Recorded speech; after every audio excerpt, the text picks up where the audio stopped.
We are off topic and into the infrastructure side of VetteSource here. So was kind of wondering whether or not I should bring this video to you. I figured, you know, why not? You know, we're all kind of working together here, you know, is the way I look at it. You guys are here watching me, you know, put stuff together, take it apart, and we diagnose things. So it's kind of the fun of it. So I figured we'd have some fun with this. So I don't really talk about this vehicle very often. I think I've done one other video where I had to replace a wheel bearing on the front here because it was flooded during Harvey. But this is my official tow rig for hauling broken Corvettes and broken cars around. Now, for those of you not familiar with trucks of this era or this age, this is a 2000 model CK series 3500, and yes, they did make them in the year 2000 in what they call the classic body style. So you won't see many of these running around. This is a full 1-ton truck. It's not a 3/4 with the last of the big motors, gas motors. So this has a Vortec 454 7.4 cubic inch. L29 is the actual code for this motor. It's an extremely stout truck. I'm not, you know, I never envisioned myself to be one of those truck guys that, you know, praises the trucks, but I've had this vehicle 17 years. No joke. This thing has never, I can count on the number of 2 fingers probably the times this truck has failed me, and one of them was just sitting here in the street when the fuel pump went out. So this is what I use primarily to haul the cars around, make the money for the business, hook the trailer up to it. It is a very long truck. It's actually 21 feet long. With the trailer, it's about 42 feet, pulling my 2,500 pound diamond plate car hauler behind it. But it's a really roomy vehicle. It's kind of like a Suburban with an 8-foot bed on it, and it's very functional. Now, when they built these, they actually, it's part of the literature when they came out, was they built them to last. That's what I'm saying they do. I've got a little over 225,000 miles on this truck, and it's been very relatively trouble-free. But the reason we're here today looking at it is I came out the other day. Now, you know, if you've watched me long enough, I'm a bit advocate on daily drivers, vintage daily drivers, and taking care of your vehicles. I know up north you guys sometimes get the added bonus of the salt on the roads, which destroys the chassis of your vehicles. So I know why you throw cars away out there. But down south, as long as you maintain them, cars will go and just so you just get tired of them. So, you know, when you're dealing with maintaining or driving a vintage daily driver, you want to look under the hood once a week. That's what I do, right? I check it, I make sure that my seals haven't blown out, I don't have anything weird going on, there's no weird noises, check my oil and water level. And the one thing I noticed when I got in here the other day was I had some kind of oil seepage here, which I kind of didn't think about it. It was odd, but I'm like, yeah, okay, whatever. I'll get to it later, you know? It wasn't like a massive blowout, but I could just see something was leaking where it wasn't supposed to be. And of course, it's the middle of July, and last week you guys saw how hot it was here in Texas, or if you live here, you know. And jumped into the other day, and I felt like the AC was a little bit warmer than it should have been. Well, it's hot outside. So I juiced up the system. Now, I just replaced all this a few years ago, the compressor and the dryer and things like that. And we got into it, put a little Freon in it, came back the next day, and it was empty. There was nothing in it. So I went back and I went, wait a minute, I got a leak here. So there's something leaking right here. So, you know, on the surface, there really wasn't anything that I could see. But when I pulled back this protective wiring loom that's actually installed on this hose right here, I could see right here, it was bubbling up with just the tiniest pinhole there where it was losing Freon at. And it basically just emptied out the whole system. Now, again, we're talking, this is a 20-year-old hose, so that was why it failed on me. Nothing I could really do about that. But I thought about it today when I was going to buy a new hose for it, that this might be a good time to explain. I'll show you guys me change this real quick, because this is one big hose right here. But I'll do a brief explanation of the Freon system, or the refrigeration system for an automobile. So if you look here, and this is easy to show you guys because it's on top. So this is what they call the Ht6 compressor, General Motors. They used it in bazillions of trucks over the years, through the 90s and in the late 80s. Maybe it was 90s when they started this one. But anyway, so this is your main component of your AC system right here, right? And this is a magnetic driven clutch. So inside here is where the Freon goes, and Freon is just a pressurized gas that freezes when it's compressed.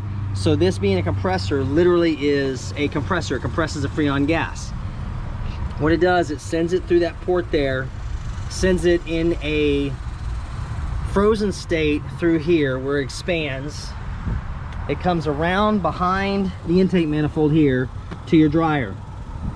The dryer, what it does, it runs it through a series of desiccants to remove moisture from it, and then sends it through into the evaporator inside the interior, where what it does, it blows the fan across the evaporator, sublimates heat transference with the Freon to get the coolness off of the frozen Freon gas and distribute that and cool down the air inside the car. The Freon gas comes back out way down here. There's a liquid line right here in a liquid state, and it's hot because it's actually accumulated all the heat from the hot air. Comes back through the liquid line, runs up, I know it's here, I just can't see it. Runs back, goes underneath there to here, goes to the condenser, and then it's cooled back down again. I don't know why I can't find that. Oh well, oh there it is, it's right here. So it comes back out in a hot state here, runs back through your condenser, and then what it does, it runs through the condenser and gets cooled off by the cooling fan, back out into a liquid state again, a cool liquid state, back over through this hose here, and then back over to here and back into the compressor again. So it's one basic circuit with, you've got 4 major components and 2 major hoses. So that's essentially every one of your AC components on a car. Now I know I went through that quickly, but that just gives you a general rundown of what the system does, and it's actually pretty ingenious. A lot of the military aircraft, especially I know like specifically Ht6 Apache helicopters, don't even use Freon in their cooling systems. They actually use the Venturi system, the Bernoulli effect, where it runs air, compressed air from an air starter. It forces it through smaller and smaller tubes progressively until by the time it comes out of the smallest tube, it's like frozen. It blows ice out of the vents at you. I remember as we would fire them up for ground checks with the APUs, we'd fire the environmental systems on them. They were blowing ice out the vents at us even in the middle of July, so it was quite amusing. But today, what I'm going to do real quick, this is real easy to get on and off in here. There's one bolt there, there's one bolt there, or screw, not screw, but fitting, and another fitting here. So I'm gonna take those 3 off. I'm gonna change this out real quick. I'll show you guys how I do it. So let me get my stuff real quick. I'll be right back. Hang on. Okay, what I mean was to get the right size socket, because it was not a 13, it was a 15. Now again, I've mentioned this before, but many of the General Motors fasteners on a lot of their 90s and ups cars can pretty much be sorted into 7, 10s, 13s, 15s, a few 18s. The lug nuts are 19s, except for on the trucks, so 13s, 16s if I remember correctly. And the torque set fasteners they love to use, but those are kind of a 90s thing. So all we did was take that one captive bolt out there, and there you see the system was pretty much empty. So we're going to disconnect our pressure switch there, and then you can see already we're kind of in a good spot there. So we're going to take that off of there, clean it up just a little bit.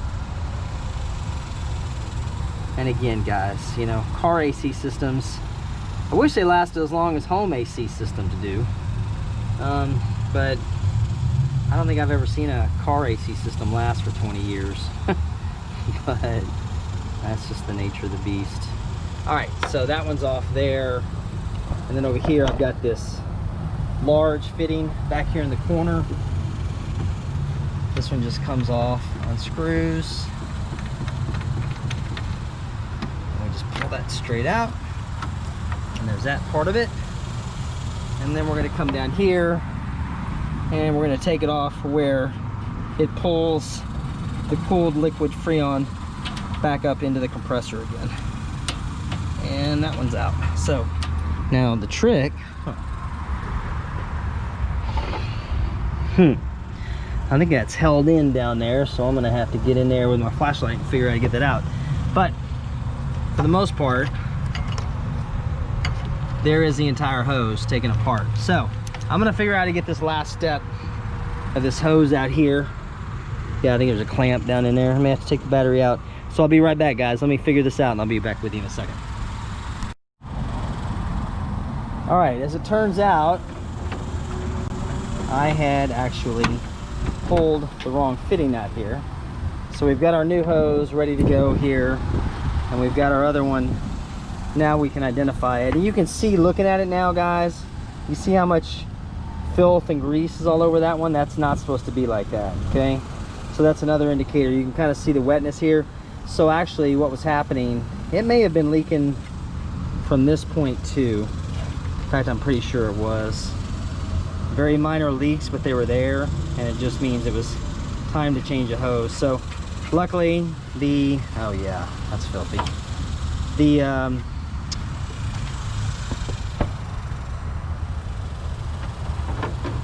grill is easy to take off on these Silverados, these Chevys. Just a few bolts and then some pressure clips that hold it in place. So we got that out of the way, and we've got that hose loose. Now what I did from this side over here, so you can kind of see, is that was just a keeper right there that held those in place. So I'm gonna go ahead and grab, oh yeah, this one. This is the one I want out of here. And I'll pull that back out. On my way through.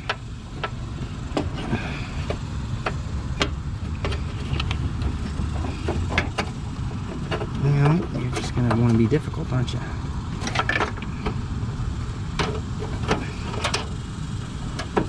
Let's get this out of the way.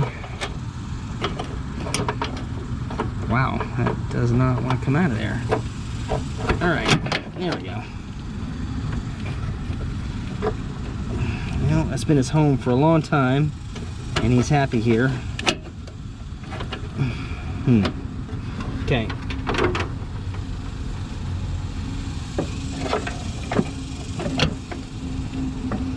Let's see here. Let's go this way. We're gonna go over that way, and then down. And then we go up. There we go. All right. Now, where did I drop my clip? I think it's all the way down there. So, I'm going to pull this out of here, this direction. And then our hose is completely taken off. Okay. And that's a whole lot of grease. Okay. Alright, now that the old hose is out of the way, I will get the new hose in place and go get my flashlight, since I can't see where that clip just went. Man, I think that clip went all the way underneath the radiator, guys.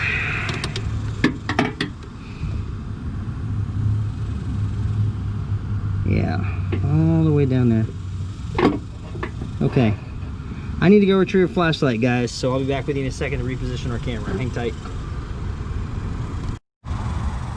Okay, we managed to find our clip buried down in there, in addition to an adapter I forgot that was down at the bottom of the radiator. Must have been there when I changed it. So, got the old hose out and available for inspection. You can see much more clearly from the bottom side how trash this hose was. Of course, over there too, lots of fluid. Now, the reason I was doing this for you guys today, not because especially I was trying to show off the truck, but I figured middle of summer, and again, we're back to maintaining vintage daily drivers. This is kind of a way for you to check your own car. If you have a failure and you're driving an older car, you can kind of see maybe what's going on. You can see how bad that hose is right there. See that? That shouldn't be able to flex like that. So it's just in fact, it's splitting right there. And that way you can tell, you know, these are easy tips to look at before you take it into the mechanic if you're not comfortable doing the work yourself, and not get ripped off. You know, oh, you need a whole new AC system. No, maybe you just need a new hose. So, you know, it's one of the things to watch out for. Now, another interesting thing I thought was on here, you can see here the manufacturer, Goodyear Galaxy hoses. And I go to my made in China, Ht6 in China, and I saw it on here a second ago, Galaxy hose. So it's the same company making the hose under a different brand name. They just shipped it offshore. So, you know, the other thing too is I think I paid $50, $50+ for this hose. So it's not something you need to go crazy for. That's the other thing I like about vintage daily drivers, is that a lot of times the parts are really cheap on them. They're not terribly expensive. So again, we're back. We're just going to make sure this surface, this mounting surface, is clean so we don't have any chances, or minimize our chances of leakage here. Make sure that's good.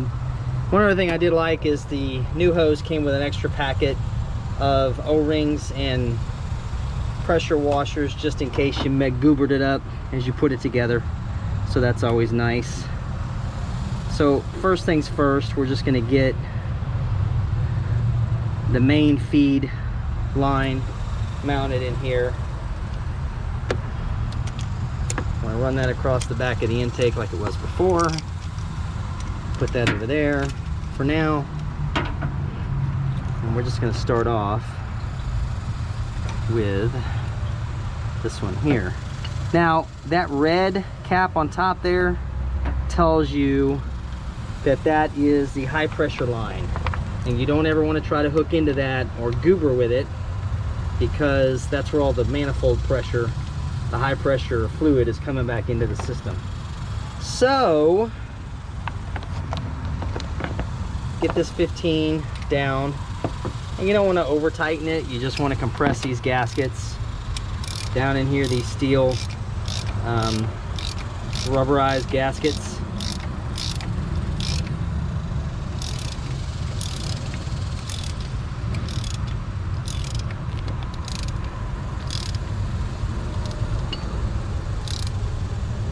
Till it's snugged up, okay?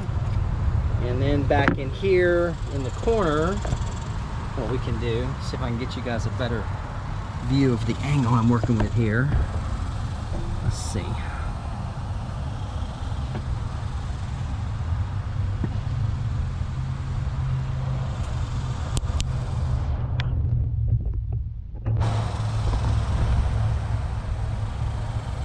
Okay. And right here, we're going to go ahead and remove our plastic sleeve, obviously. You see my double O-ring is already installed there. That tripod just doesn't work right. And then we're going to go ahead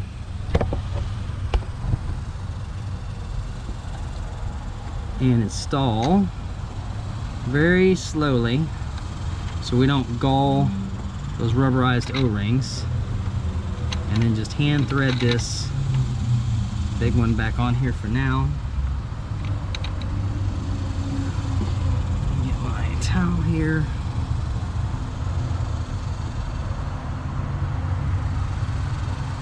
Get that started. Okay. I think that's started. Okay. Got that one started. And then from this angle here, what we're going to do, I've got to get another better mounting position for this thing, guys. Okay. Is we're going to run this back through its area here. First things first, snake this down. See if it'll fit with that cap on it. Probably not. So I'll have to take that off first.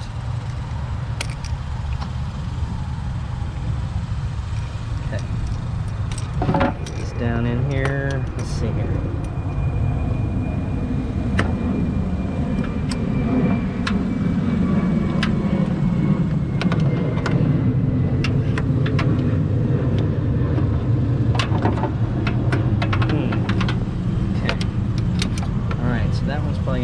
bit more difficult to get through here. Let's try it this way. See if this works.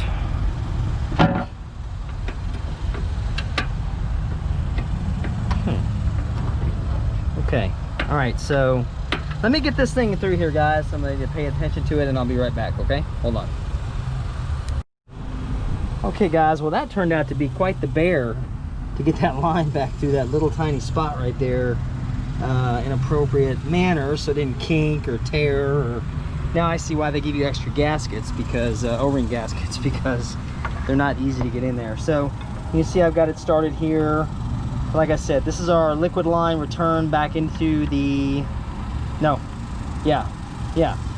is our liquid line return back into the system, where it flows through the condenser, comes back out, and goes back to the compressor as fresh, cooled down Freon, ready to be compressed again and put back through the system. So that's going to tie those two lines up. We got this one line installed, and we've got this line. Also, one thing you do have to transfer over to this new hose, if you decide you're going to tackle this for yourself, is you want to go ahead and put this high pressure switch on here. And that will simply just go right there. O-ring's already installed.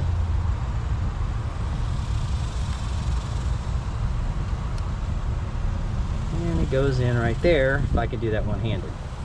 Okay, probably not, but that's where that goes on at. So that's going to wrap this up today, guys. I didn't want to make this a really overly long video, just kind of wanted to show you a little bit what goes on here if you're dealing with summertime blues of either, you know, blown out tires, blown out water pumps, blown out radiator hoses, AC systems that don't work, because it really make the enjoyment of driving your car not very fun. So check back with you later with some more of our regular content. We'll see you guys then. Thanks for watching.